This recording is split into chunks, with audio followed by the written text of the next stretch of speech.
ଜଙ୍ଗଲଟିଏ ଥିଲା। ସେହି ଜଙ୍ଗଲରେ ଗୋଟିଏ ବିଲୁଆଟିଏ ରହୁଥିଲା। ବିଲୁଆଟି ଭାରି ଧୂର୍ତ୍ତ ଥିଲା। ବିଲୁଆଟି ଦିନେ ତାର ସାଙ୍ଗ ବଗକୁ ଜଙ୍ଗଲ ମଧ୍ୟରେ ଭେଟିଲା। ବିଲୁଆଟି ବଗକୁ କହିଲା, ମଇତ୍ରେ, କାଲି ମୋ ଘରକୁ ଆସି ଭୋଜନ କରିବାକୁ ତୁମକୁ ନିମନ୍ତ୍ରଣ ରହିଲା। ବିଲୁଆର କଥାରେ ବଗଟି ଖୁସି ମନରେ ହଁ ଭରିଲା।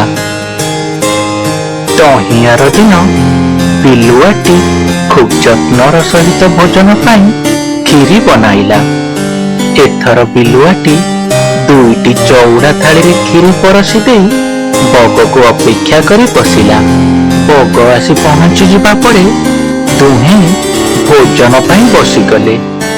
ବିଲୁଆଟି ମହା ଆନନ୍ଦରେ ଚଉଡ଼ା ଥାଳିରୁ କ୍ଷୀରି ଖାଇବାରେ ଲାଗିଲା, କିନ୍ତୁ ବଗଟି ତାର ଲମ୍ବା ଥଣ୍ଟରେ ଥାଳିରୁ କ୍ଷୀରି ଖାଇପାରିଲା ନାହିଁ।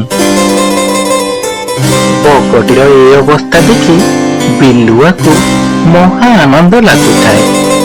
ବଗକୁ ଅପମାନିତ କରିବା ପାଇଁ ବିଲୁଆ ପଚାରିଲା, ମଇତ୍ରେ, କ୍ଷୀରି କିପରି ହୋଇଛି? ବିଚରା ବଗଟି ସେଦିନ ଅପମାନିତ ହୋଇ ଭୋକ ପେଟରେ ଶେଷରେ ବିଲୁଆ ଘରୁ ଫେରିଲା। ଏମିତି ଭାବରେ କିଛି ଦିନ ବିତିଗଲା। ଦିନେ ସେହି ଜଙ୍ଗଲରେ ବଗଟି ବିଲୁଆକୁ ଭେଟିଲା।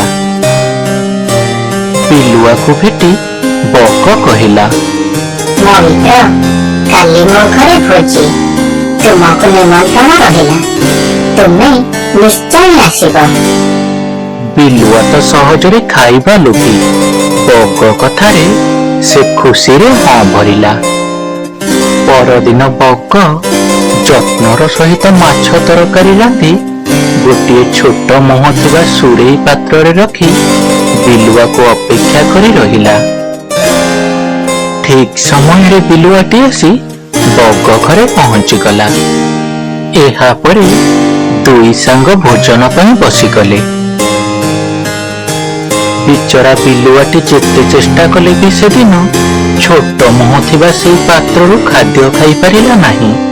ହେଲେ ବଗ ମହା ଆନନ୍ଦରେ ପାତ୍ର ଭିତରେ ଥଣ୍ଟ ପୁରାଇ ମାଛ ତରକାରୀ ଖାଇବାରେ ଲାଗିଲା।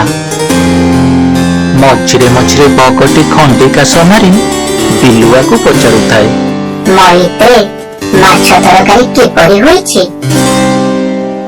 ଏହା ଭିତରେ